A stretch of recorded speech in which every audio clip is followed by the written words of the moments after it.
उत्तर प्रदेश सरकार में मंत्री दानिश आज़ाद अंसारी साहब हमारे साथ बातचीत के लिए मौजूद हैं। बात करते हैं उनसे तमाम मुद्दों को लेकर। सर, आज अखिलेश यादव को गेट फांद कर जाना पड़ा जेपी एनआईसी में जयप्रकाश नारायण के प्रतिमा पर माल्यार्पण करने के लिए। क्यों करते हैं आप लोग? क्यों रोका ऐसे आप लोगों ने कि गेट बंद करवा दिया, पुलिस लगा दिया, कार्यकर्ताओं को गेट पे लगी टीन शेड उखाड़ना पड़ा? बड़ा बवाल हुआ आज वहाँ। देखिए, किसी हमारे उत्तर प्रदेश की योगी सरकार पूरी ईमानदारी से सबका साथ सबका विकास के नारे पे काम कर रही है और कभी भी किसी को द्वेषपूर्ण तरीके से जिस तरीके की बात आप कर रहे हैं कभी नहीं रोका गया। हमेशा हमारे जो समाज के सम्मानित जन हैं उनकी श्रद्धांजलि पे, उनके जयंती पे सब कोई साथ मिल के उनको याद भी करता है और जो उनके काम रहे समाज के उन्नति के लिए, जो उनके जीवन का मूल मंत्र रहे, उसकी चर्चा भी होती है।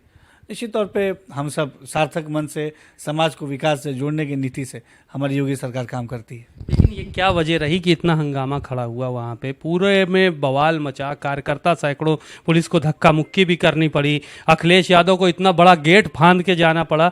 तो इसको किस तरह से देखते हैं आप? देखिए, ये सब प्रशासनिक मसले हैं, इस पर जवाब हमारा जो प्रशासन के लोग हैं वो देंगे।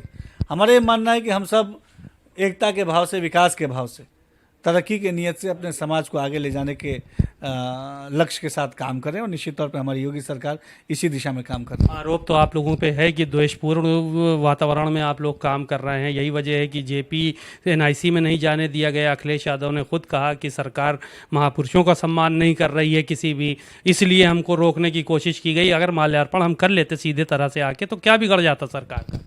देखिए, भारतीय जनता पार्टी की सरकार हमेशा महापुरुषों के सम्मान को बरकरार रखने के लिए, उसको और बढ़ाने के लिए, उनके जो नियत रही, उनके जो सीख रही, उनकी जो टीचिंग्स रही, उसको समाज में फैलाने के लिए इस नियत से काम करती है। हमारे महापुरुषों के प्रति हमेशा भारतीय जनता पार्टी की सरकार का बहुत सकारात्मक रवैया रहता है और हमेशा उनके हम जीवन के मूल मंत्रों को प्रचारित प्रसारित करने का काम करते हैं।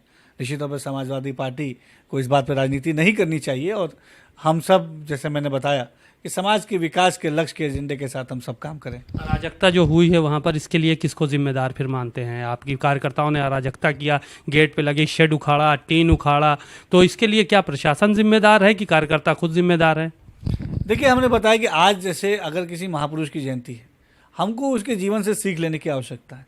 उनके जीवन के मूल मंत्र क्या थे उसको सीखने की आवश्यकता है और निश्चित तौर पर समाजवादी पार्टी को भी इन तमाम चीज़ों को प्रचारित करने की, अगर सही मायनों में श्रद्धांजलि देनी है तो इन चीज़ों को प्रसारित करने की आवश्यकता है और हम सब विकास की तरफ, भाईचारे की तरफ आगे बढ़ें, इसी लक्ष्य के साथ हम सब काम कर रहे हैं। बातचीत के लिए शुक्रिया। दानिश आज़ाद साहब को सुना, उन्होंने साफ तौर पर कहा कि महापुरुषों का हम लोग बेहद सम्मान करते हैं और प्रशासनिक मसले कुछ हो सकते हैं, उसका जवाब प्रशासनिक अधिकारी देंगे, लेकिन महापुरुषों के सम्मान में सरकार की तरफ से कोई कमी नहीं है।